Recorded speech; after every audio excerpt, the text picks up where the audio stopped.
नमस्कार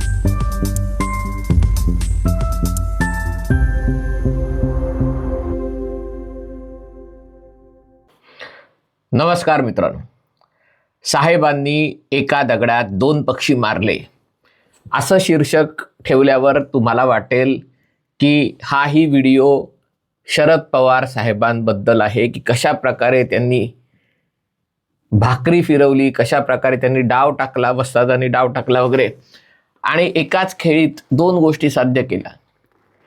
मला असं वाटतं की वस्तादाचा तवा पळवण्यात आलेला आहे, भाकरी फिरवण्याच्याच आधी भाकरीसह तवा पळवण्यात आलेला आहे, आणि त्यामुळे वस्ताद ते शोधून काढेपर्यंत आपण वेगळ्या विषयाकडे बोलूया. जसं शरद पवारांना साहेब म्हणतात तसं गुजरातीमध्ये मोदींनाही साहेब म्हणतात. इन जनरल गुजरातीमध्ये कोणत्याही मोठ्या माणसाला, अधिकाऱ्याला बोलताना साहेब साहेब म्हणतात, ह नाही तिथे आणि त्यामुळे हा व्हिडिओ मोदींबद्दल आहे, पण मोदींबद्दलही नाही आहे, कारण शेवटी जे झालंय ते भारताच्या बाबतीत झालंय. एका दगडात दोन पक्षी मारलेले आहेत. मी जेव्हा टी शर्ट घालून व्हिडिओ करतो, आणि तेही लॉस एंजलिस म्हणजे अमेरिकन शहराचा टी शर्ट घालून व्हिडिओ करतो, तेव्हा अनेक जण सूचनाही करतात की तुम्ही टी शर्ट घालू नका, औपचारिक व्हिडिओ वाटला पाहिजे, असं काही कॅज्युअल वाटता कामा नये. पण तरी देखील मुद्दामून हा टी शर्ट घातलेला आहे, कारण हा टी शर्ट मी जवळपास 2 वर्षापूर्वी उझबेकिस्तानची राजधानी ताश्कंद येथे विकत घेतलेला आहे. जवळपास 500 रुपयाला, मॉलमध्ये 2500 रुपयाला 5 कपडे घेतले, 500 रुपयाला टी शर्ट मिळाला. T shirt made in India आहे, आणि तेव्हा कदाचित 2 वर्षापूर्वी आणखीन चांगला दिसत होता. 500 रुपयाला आपल्याकडे हा टी शर्ट मिळाला नसता, अधिक थोडा जास्त महाग मिळाला असता, आणि त्यामुळे made in India T shirt ताश्कंदमध्ये मिळाला, आणि म्हणून मी 3 टी शर्ट आणि शर्ट वगैरे सगळं मिळून बरेच कपडे विकत घेतले. सांगायचा मुद्दा हा की भारत आणि युरोपीय महासंघ यांच्यातल्या व्यापारी करारामुळे पाकिस्तान आणि बांगलादेश या दोन्ही देशांचं धाबं दणाणलेलं आहे. खास करून पाकिस्तानमध्ये गंभीर चिंता निर्माण झालेली आहे की जवळपास 1 कोटी लोकांचा रोजगार, बघा पाकिस्तानचा लोकसंख्या 25 कोटीच्या आसपास आहे, त्यातली लहान मुलं आणि यांची संख्या प्रचंड जास्त आहे. म्हणजे 18 वर्षाच्या खालच्या मुलांच्या सगळ्या लोकसंख्येची संख्याच 5-6 कोटी असेल किमान, आणि त्यामुळे 1 कोटी रोजगार म्हणजे 6-7-8 लोकांचा, 6-7-8 कोटी लोकांवर त्याचा प्रभाव होऊ शकतो. अर्थात कधी कधी आकडे फुगवून सांगितलेले असतात. कोणीही आपल्यावरचं संकट किती मोठं आहे हे सांगायला ही गोष्ट करू शकते. पण याचं कारण म्हणजे भारत आणि युरोपीय महासंघ यांच्यातील मुक्त व्यापार करारामुळे अजून साधारणतः वर्षभरानंतर भारतातनं युरोपीय महासंघात निर्यात होणाऱ्या कपडा उद्योगावर, टेक्स्टाईल उद्योगावर 0 आयात कर आकारला जाणार आहे. आता हा साधारणतः 12% जनरलाइज स्कीम ऑफ प्रेफरन्स या योजनेच्या अंतर्गत विकसनशील देशांसाठी, आणि भारत विकसनशील देश आहे म्हणून 12% आयात कर युरोपीय महासंघात लावला जातो. पाकिस्तान GSP प्लस म्हणजे generalise scheme of preference plus त्याच्यातल्या काही देशांनी विशेष सवलत मिळवलेली आहे, आणि पाकिस्तानचा त्याच्यात समावेश असल्यामुळे पाकिस्तानी कपड्यांवर 0% आयात कर लावला जातो. आणि पाकिस्तान आणि भारताचा युरोपीय महासंघाला असलेली निर्यात साधारणतः सारखी आहे. पुढे बांगलादेशबद्दलही बोलणारे, आणि त्यामुळे आकड्यात थोडासा 19-20 आहे, कारण कधी कधी आकडे वेगवेगळ्या स्रोतातून घेतलेले असतात. आणि पण साधारणतः पाकिस्तानची निर्यात $5.5 अब्ज आहे, भारताची काहीतरी $6.5 अब्ज आहे.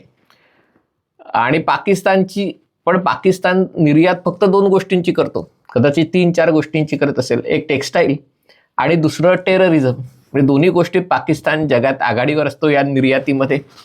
आणि टेक्स्टाईलमध्येही पाकिस्तान मुख्यतः काय निर्यात करतो तर चड्डी, बनियान, पंचे, टॉवेल, चादरी याच्या पलीकडे, कारण चांगले कपडे पाकिस्तानमध्ये बनत नाहीत.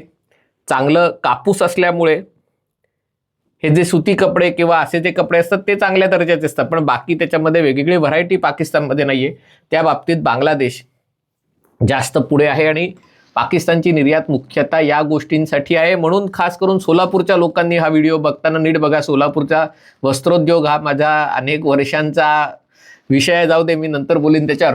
पण सांगायचा मुद्दा हा की आत्ता भारतावर 12% आयात कर असतानाही भारताने पाकिस्तानवर आघाडी घेतलेली आहे कपडा निर्यातीमध्ये. आणि त्यामुळे पाकिस्तानच्या व्यापाऱ्यांना किंवा या क्षेत्रात काम करणाऱ्यांना वाटतं की अशीच परिस्थिती राहिली आणि भारतावर 0% आयात कर झाला तर भारत पाकिस्तानला खाऊन टाकेल. $1 अब्ज निर्यात असते तेव्हा त्याच्यात 10 लाखाहून जास्त लोक काम करतात असा अंदाज आहे. आणि त्यामुळे जी पाकिस्तानची निर्यात आहे ती जर ठप्प झाली तर लाखो लोक बेरोजगार होतील. कारण पाकिस्तानमध्ये काही सगळ्या गोष्टी यांत्रिक नाही आहेत, बऱ्याच गोष्टी मॅन्युअल आहेत.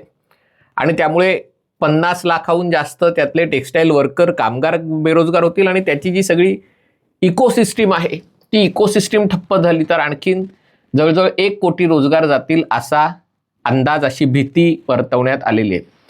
आता विषय फक्त 12% कराचा नाही आहे, तर पाकिस्तानमध्ये विजेचे दरही खूप महाग आहेत. कारण देश भीक मागून जगत असल्यामुळे पाकिस्तानवर प्रत्येक नवीन कर्ज घेताना अटी शर्ती लादल्या जातात.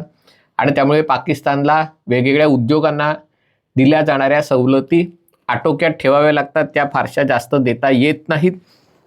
आणि त्याचा परिणाम असा झालेला आहे की पाकिस्तानमध्ये उद्योग क्षेत्रासाठी विजेचे दर हे बरेच जास्त आहेत. कारण त्याच्यामध्ये सामान्य लोकांनाही वीज द्यावी लागते, त्याच्यानंतर शेतकऱ्यांनाही वीज द्यावी लागते. आणि त्यामुळे उद्योगासाठीचे दर जास्त आहेत. आणि त्यामुळे हे दर 9 सेंट म्हणजे साधारणतः आजच्या 8 रुपये वगैरे आणावे. आत्ता ते 15-16 रुपये एका युनिटला आहेत. ते 8 रुपयांपर्यंत आणावे अशी त्यांची मागणी आहे. कारण ते नाही झालं तर भारतात विजेचे दरही स्वस्त होत आहेत. कारण भारत आता मोठ्या प्रमाणावर सौर ऊर्जा तयार करतोय आणि सौर ऊर्जेचे दर कमी असतात. आणि जशी ऊर्जा अधिक मुबलक पद्धतीने उपलब्ध होते तसे त्याचे दर कमी होत आहेत. सवलतींबाबतही मी बोलणार आहे. आणि त्यामुळे पाकिस्तान स्पर्धेत टिकणार नाही ही त्यांना भीती आहे. आणि त्यामुळे भारत युरोपीय महासंघ व्यापाराचा सगळ्यात एक मोठा फटका आहे तो पाकिस्तानला बसणार आहे. असाच मोठा फटका बांगलादेशलाही बसणार आहे. 2005 साली भारत आणि बांगलादेश यांची वस्त्रोद्योगातील निर्यात ही साधारणतः समसमान होती. दोघांचाही आंतरराष्ट्रीय बाजारातला किंवा याच्यातला व्यापार म्हणजे साधारणतः वाटा हा तेवढाच होता. $5 अब्ज आसपास होता, 5%. पण कालांतराने भारताची निर्यात कमी झाली आणि बांगलादेशची निर्यात वाढली. याचं कारण भारतामध्ये हे जे सगळे श्रम कायदे आहेत, एका ठिकाणी 100पेक्षा जास्त कामगार असतील तर वेगवेगळे तुम्हाला युनियन करावी लागते, त्याच्यावर कर द्यावे लागतात, सगळे म्हणजे अनेक प्रकारचे त्याच्यात कंप्लायन्सेस त्यांनी होते. आणि त्यामुळे मोठ्या टेक्स्टाईल कंपन्याही लघु उद्योगांकडनं कपडे शिवून घेतात. जिथे भारतात 100 लोकांची युनिट असतात तिथे बांगलादेशमध्ये 3 हजार 5 हजार लोकांच्या मेगा टेक्स्टाईल पार्क. आणि लोक काम करतात, पुन्हा त्याच्यात फारशा सवलती नसतात, कामाचे तास नसतात. एका दृष्टीने ही वेठबिगारीसारखी इंडस्ट्री आहे, उद्योग आहे. पण अशातनंच बांगलादेशची कपड्याची निर्यात प्रचंड प्रमाणावर वाढली, भारताच्या तिप्पट झाली, तिप्पट. आणि आजच्या आकडेवारीनुसार, पुन्हा आकडेवारी थोडीशी 19-20 आहे, मी काही त्याला अधिकृतपणे सांगत नाही आहे, पण भारताचा युरोपीय महासंघाला असलेला व्यापार हा बांगलादेशच्या कैक पट जास्त आहे. तो $100 अब्ज पेक्षा जास्त आहे. आणि त्याच्यातला वस्त्रोद्योगाचा वाटा 10% पण नाही आहे, 10%. आणि त्यामुळे तो जर धरला तर साधारणतः म्हणजे जसे म्हटलं की पाकिस्तानच्या आकडेवारीच्या नुसार $6.5 अब्ज आहे. बांगलादेशचा एकूण युरोपीय महासंघाला असलेली निर्यात ही $21.5 अब्ज आहे, 21.5. पण त्या $21.5 अब्ज मध्ये 90%पेक्षा जास्त म्हणजे तुम्ही बघा जवळपास 19 ते 20 अब्ज ही फक्त वस्त्रोद्योग आहे. मगाशी मी पाकिस्तानच्या बाबतीत तुलना करताना सांगितलं 6.5 अब्ज असेल, कदाचित 7-7.5 अब्ज असेल भारताची. त्याच्या तुलनेत बांगलादेशची वस्त्रोद्योगाची निर्यात ही जवळपास भारताच्या तिप्पट आहे. याचं कारण बांगलादेशचा तर दर्जा आणखीन खालती आहे. म्हणजे बांगलादेशला LDC list develop country status मिळतं आणि या स्टेटसच्या अंतर्गत बांगलादेशला शस्त्रास्त्र सोडून कशाचीही निर्यात केली, कशाचीही, तरी त्याच्यावर आयात कर पडत नाही युरोपमध्ये. पण असं असूनही बांगलादेश फक्त कपड्यांची निर्यात करू शकतं. 2018 साली आणि 2021 साली म्हणजे दर 3-3 वर्षांनी हा आढावा घेतला जातो. बांगलादेशची प्रगती नेत्रदीपक होती शेख हसीनांच्या काळामध्ये, आर्थिक प्रगती, सामाजिक प्रगती, आणि त्यामुळे बांगलादेश सलग 2 वेळेला जे निकष असतात त्याच्यावरती असल्यामुळे बांगलादेशचं LDC स्टेटस आता संपुष्टात आलेलं आहे. 2021 साली त्याला 5 वर्षाची ट्रान्झिशन टाईम दिला की तुम्ही आता अविकसित उरलेला नाही आहेत, तरी 5 वर्ष तुम्ही सवलती घ्या आणि मग त्यातनं बाहेर पडा. आणि नोव्हेंबर 2026ला बांगलादेशचं LDC स्टेटस संपतंय. त्यानंतर बांगलादेशला GSP पुन्हा म्हणजे जनरलाइज स्कीम ऑफ प्रेफरन्स ते लागू होईल आणि त्याच्या अंतर्गत बहुतेक त्यांच्यावर 12% कर पडेल. GSP प्लस ते होणार नाहीत. पाकिस्तानच्या बाबतीतही GSP प्लस आहे, पण पाकिस्तानला सातत्याने हे सिद्ध करावं लागतं की त्यांच्याकडे स्त्री पुरुष समानता, मानवाधिकार वगैरे कसं ते करतात काय माहिती, काय घोळ करतात.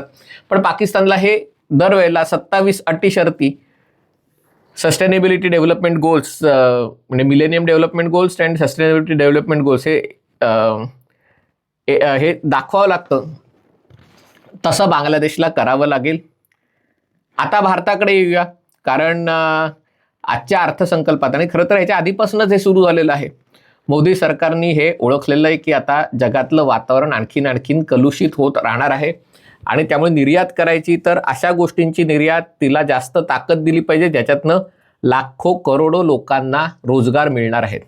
आणि त्यामुळे दरवर्षीच्या बजेटमध्ये काहीतरी सादर केलं जातं, पण या वर्षीच्या बजेटमध्ये वस्त्रोद्योगासाठी अधिक सवलती, अधिक पॅकेज देण्यात आलेलं आहे. त्याच्यात फार्म टू फायबर म्हणजे कापसापासनं ते वस्त्रापर्यंत, फायबर टू फॅक्टरी म्हणजे वस्त्र झालं किंवा धागा झाला, त्या धाग्यापासनं ते कारखान्यापर्यंत, फॅक्टरी टू फॅशन त्याचं पुन्हा फॅशनेबल कपडे, फॅशन टू फॉरेन म्हणजे निर्यात, आणि मग त्याच्यामध्ये परदेशी मार्केट कशा प्रकारे कॅप्चर करायचं या सगळ्या बाबतीत त्याच्यावर भर देण्यात आलेला आहे. नॅशनल फायबर स्कीमच्या अंतर्गत जे धागे भारतातच बनतात आणि जे नैसर्गिक आहेत त्याची लागवड, त्याच्या विकासासाठी चालना देण्यात आलेली आहे.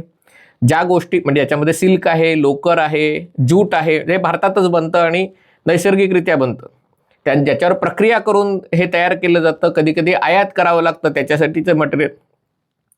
तर त्याच्या विशेषासाठी म्हणजे कापूस असेल किंवा इतर गोष्टी असेल त्याच्यासाठी ज्यांना एक्झिस्टिंग युनिटना स्वतःचा विस्तार करायचा असेल, नवीन लोकांना संधी द्यायची असेल, त्यांच्यासाठी सवलती आयोजित करण्यात, त्यांच्यासाठी सवलती देण्यात आलेल्या आहेत. हँडलूम आणि हँडीक्राफ्ट प्रोग्राम, कारण खास करून जे हाताने काम करतात त्यांची संख्या घटते आहे. पुढच्या पिढीतले लोक हे करायला तयार नाही. सगळ्यांना ऑफिसमध्ये जाऊन लॅपटॉपवर काम करायचं, सगळ्यांना ऑफिसर व्हायचं आहे, पण त्यामुळे हाताने काम करणाऱ्यांच्या त्यांना प्रतिष्ठा आणि पैसा दोन्ही मिळावा यासाठी प्रयत्न करण्यात आलेला आहे हँडलूम आणि हँडीक्राफ्टमध्ये. नंतर टेक्स्ट इकॉन इनिशिएटिव्ह, याचं कारण म्हणजे आता सगळीकडे वस्त्रोद्योग हा प्रचंड प्रदूषण करणारा उद्योग आहे. याच्यासाठी एक तर पाणी प्रचंड प्रमाणावर लागतं, कापूस लागवडीसाठी पाणी लागतं, कापसापासून वस्त्र करताना ते अनेकदा धुवावं लागतं, त्याच्यासाठी जे डाईज, केमिकल्स, रंग असतात त्या रंगांचं प्रदूषण, कारण ते धुतल्यानंतर ते सगळे रंग आणि केमिकल्स वाहून जातात, त्याच्यामुळे जलस्रोत मोठ्या प्रमाणावर प्रदूषित होतात. आणि आता खास करून विकसित देशांमध्ये या सगळ्याबद्दल जागरूकता निर्माण झालेली आहे आणि त्याच्यामुळे ते स्टँडर्ड बघतात. जसं ऑर्गॅनिक फूड खातात सगळे बरेच जण, तसं आता ह्या ऑर्गॅनिक म्हणजे काय म्हणतात सस्टेनेबल फॅशन हे त्याचं विशेष हे आलेलं आहे. आणि त्याच्यामध्ये समर्थ 2 म्हणजे यासाठी लागणारी जी कौशल्य आहेत, शिंपी, टेलरिंग असेल, त्याच्यासाठी पॅकेजिंग असेल, त्याच्यासाठी फॅशन्स असतील, या सगळ्यासाठी मोठ्या प्रमाणावर कौशल्य विकास कार्यक्रमही आयोजित करण्यात येणार आहेत. जी राज्य मेगा टेक्स्टाईल पार्क काढू इच्छितात त्यांना सवलती देण्यात येणार आहेत. म्हणजे एकीकडे भारत युरोपीय महासंघाच्या मुक्त व्यापार करारामुळे थेट आपल्याला पाकिस्तान आणि बांगलादेशच्या वर ॲडव्हान्टेज आहे. आणि आता ज्याला बॅकवर्ड आणि फॉरवर्ड इंटिग्रेशन म्हणतात त्याच्यासाठी ही विशेष योजना अर्थसंकल्पात सादर केलेल्या आहे. ठीक आहे, या अर्थसंकल्प अनेकदा घोषणा असतात, त्या प्रत्यक्षात यायला काही वेळ लागतो, पण त्या दिशेने आपण पावलं टाकत आहोत. याच्या जोडीला नवीन एअरपोर्ट, नवीन पोर्टची निर्मिती, विजेचा वापर, विजेचे दर कमी होणं, कामगार कायद्यातल्या सुधारणा, अशाही गोष्टी होत आहेत. पण त्यामुळे पाकिस्तान आणि बांगलादेशचं धाबं दणाणलं आहे. कारण पाकिस्तानमध्ये जर 1 कोटी जाऊ दे 50 लाख लोक जरी बेरोजगार झाले ना, तरी त्या देशाची अर्थव्यवस्था मोडकळीला येईल. अर्थव्यवस्था मोडकळीला आली की हातात आणखीन भिकेचा मोठा कटोरा येईल.